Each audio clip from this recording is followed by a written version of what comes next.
is the tape of Hutsman Post today. Assalamualaikum warahmatullahi wabarakatuh. Waalaikumsalam warahmatullahi wabarakatuh. Halo semuanya, balik lagi di Hutsman Post. Hai orang talking with Mantiara Podcast episode keempat. Halo, apa kabar semuanya? Semoga baik-baik aja dan semoga puasa kalian semua lancar ya. Amin. Bersama saya Janaya Aule Cesarina dan rekan saya Muhammad Adang Hizazi Nur Zamil. Kita akan menemani kalian di podcast kali ini. Oh iya, teman-teman udah pada tahu belum hari ini diperingati sebagai hari apa? Hari apa ayo? Tapi kayaknya sih teman-teman udah pada tahu nih Kak Janaya. Kalau hari ini tepatnya tanggal 21 April diperingati sebagai Hari Kartini. Yap, bener banget Kak Adang. Hari ini adalah Hari Kartini. Jadi, kita di sini akan membahas hal-hal yang berhubungan dengan Hari Kartini. Kita flashback sedikit dulu nih Kak Adang dan teman-teman semua sebelum masuk ke pembahasan utama. Biasanya, waktu saya masih SD, cara memperingati Hari Kartini adalah salah satunya dengan pawai menggunakan baju adat. Mungkin teman-teman juga pernah ngalamin ya pawai pakai baju adat gitu. Terus biasanya buat perempuan pakai kebaya. Nah, kalau Kak Adang sendiri pernah gak nih ngalamin pawai baju adat di Hari Kartini? Kalau saya sih jujur belum pernah ngalamin ya Kak Janaya. Tapi kedengarannya seru tuh kalau misalnya anak SD pakai baju adat, kan kelihatannya lucu gitu ya. Kalau itu sih saya setuju Kak Adang. Mungkin flashbacknya segitu aja ya teman-teman. Kita kali ini akan masuk ke pembahasan utama. Ngomong-ngomong, mungkin teman-teman semua masih banyak yang belum tahu nih tentang peristiwa di balik Hari Kartini ini. Tapi tenang aja teman-teman, kali ini kita akan ditemani oleh salah satu guru sejarah SMA Negeri 3 Rangkas Bitung, lebih tepatnya guru sejarah Indonesia. Mungkin kalau cuma saya dan Kak Adang yang ngomongin hal-hal seputar Hari Kartini ini, takutnya materi yang disampaikan gak lengkap gitu. Jadi, kita akan tanya-tanya hal-hal seputar peristiwa di balik Hari Kartini ini kepada beliau.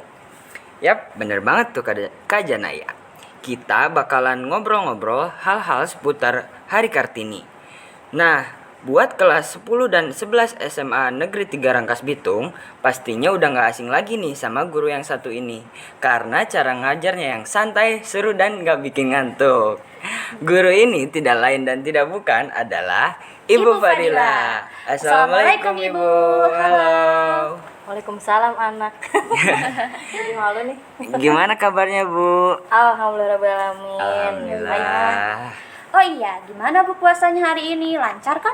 Alhamdulillah lancar. Alhamdulillah. Jadi gini Bu, boleh nggak kalau kita berdua nanya-nanya tentang hal-hal seputar Hari Kartini? Boleh. Boleh ya? Ya, boleh. Oke. Nah, jadi pertanyaan pertamanya adalah siapa sih Bu sosok Kartini itu? Kartini, dia adalah seorang anak bangsawan dari Wedana Mayong Bupati Rembang, Jepara. Ya, Jepara. Nama lengkapnya adalah Raden Ajeng Kartini. Dia juga adalah anak dari bapak yang bernama Raden Mas Aryo Sosrodiningrat. Itu nama bapaknya. Nah, Kartini ini dia sebenarnya punya ibu dua. Ada ibu kandung dan ibu tiri. Nah, karena memang pada saat itu peraturan kolonial yang namanya bangsawan harus beristrikan juga bangsawan. Nah, ibunya Kartini ya, ibu kandungnya itu adalah non keturunan bangsawan, hanya rakyat biasa.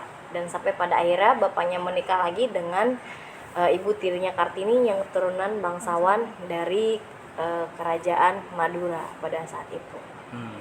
Terus Kartini dia juga memiliki seorang kakak yang bernama Kartono. Ya, cocok ya kan Kartini Kartono ya kan. Tapi di sini terlihat sangat tidak seimbang antara hak-hak yang didapat Kartono dan hak-hak yang didapat oleh Kartini. Kartono pada saat itu diperbolehkan oleh ibu tirinya untuk menuntut ilmu, menimba ilmu, bahkan sampai belajar sampai sekolah ke Leiden. Sedangkan Kartini pada saat itu umur 12 tahun dia sudah dipingit. Artinya dipingit itu ya dikurung ya. Ya. Dikurung dalam kamar, kemudian dipersiapkan untuk nanti laki-laki yang melamar dia. Berarti Menikah lah. ya menikah. Berarti 12 tahun itu ya sekarang anak SD kelas 6, SMP kelas 1 ya kan ya, Ya. anak umuran segitu. Nah, Kartini di situ dia sangat frustasi gitu kan. Dia frustasi sampai berbulan-bulan dia tuh tidak bergairah gitu hidupnya, karena ya kanan kiri tembok, kayak depan jendela juga mungkin lebarnya Ya, berapa sih pengap ya kan, terus ya. pengap ya kan. Terus sampai pada akhirnya dia tuh meminta sama bapaknya tuh buat ini belajar gitu. Pak, saya mau belajar dong gitu, tolong sekolahkan saya. Kemudian bapaknya mengizinkan Kartini untuk bersekolah, tapi secara homeschooling. Pada saat itu dipanggil guru ke rumah Kartini ya, karena Kartini dia keturunan bangsawan ya, jadi gurunya itu bukan kaleng-kaleng kalau bahasa zaman anak sekarang ya kan, bukan kaleng-kaleng, gurunya orang Belanda asli, namanya Nyonya Abondenon. Itu nanti kita lihat ya, atau kalian nanti bisa browsing juga. Nah, disitulah Kartini mulai mengenal dunia luar melalui apa? Melalui buku.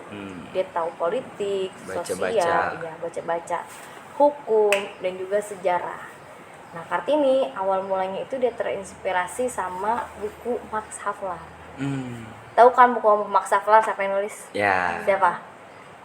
Edward. Edward Dost Becker. Sekarang di sini ada museumnya, namanya Museum Multatuli. Museum Multatuli. Nah, di situ Kartini dia bisa tahu dunia luar karena dari itu. Dan buku-bukunya yang dikirimkan dari Belanda ke Kartini ya, sampai ke Kartini itu adalah buku-buku dari kakaknya Kartono yang berkuliah di Leiden pada saat itu.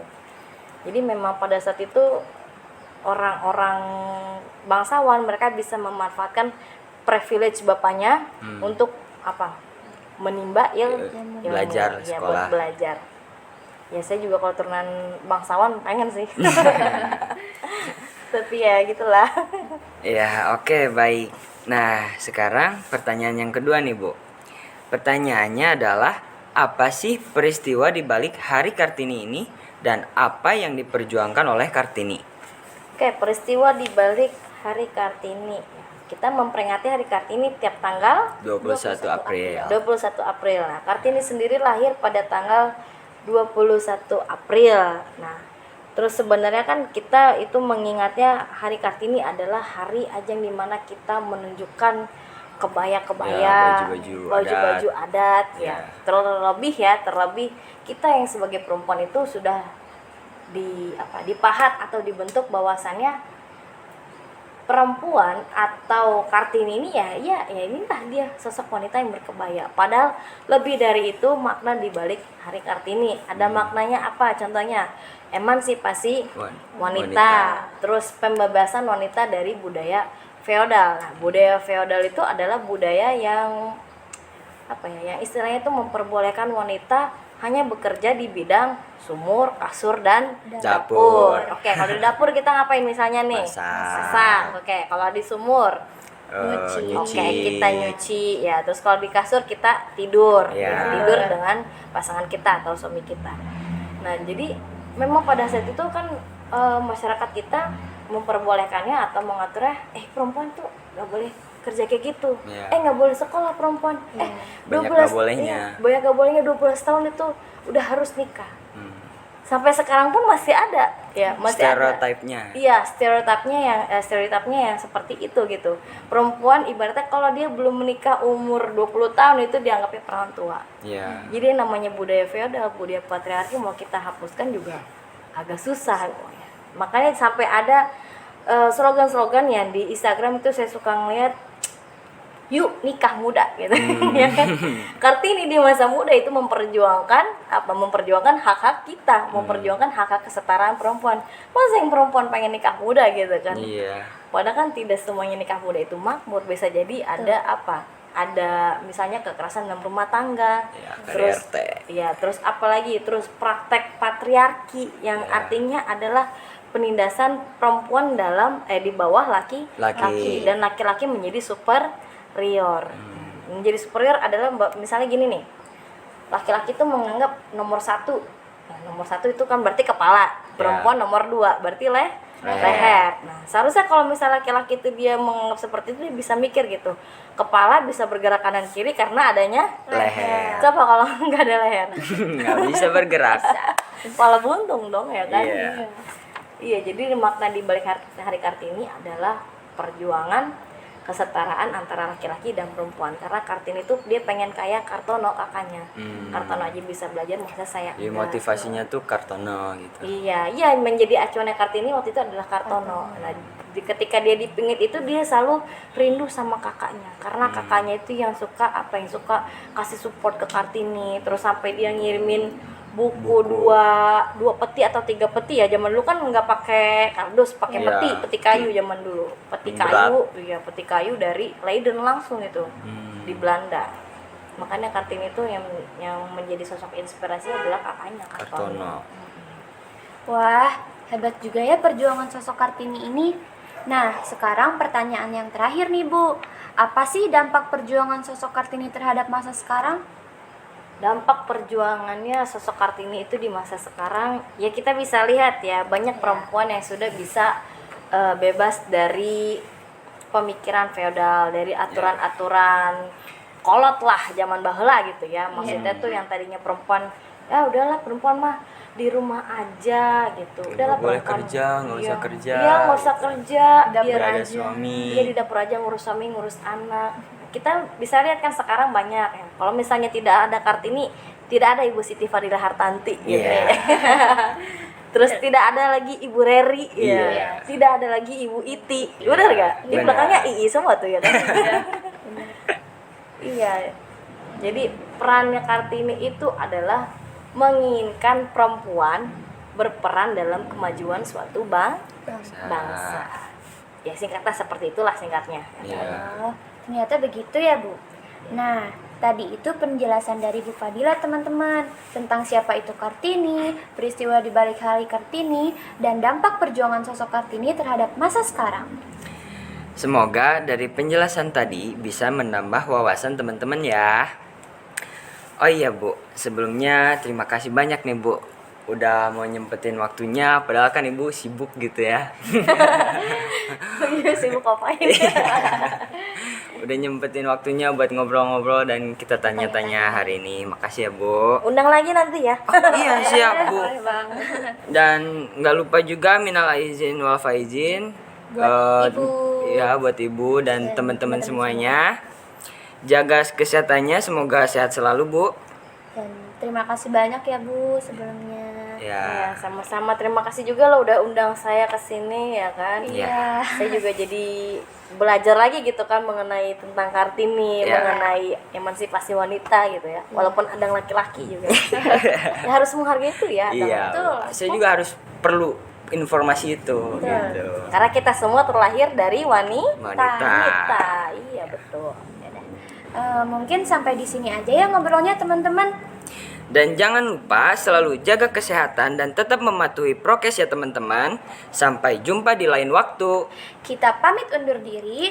Wabillahi taufik wal hidayah. Wassalamualaikum warahmatullahi wabarakatuh. Waalaikumsalam warahmatullahi wabarakatuh.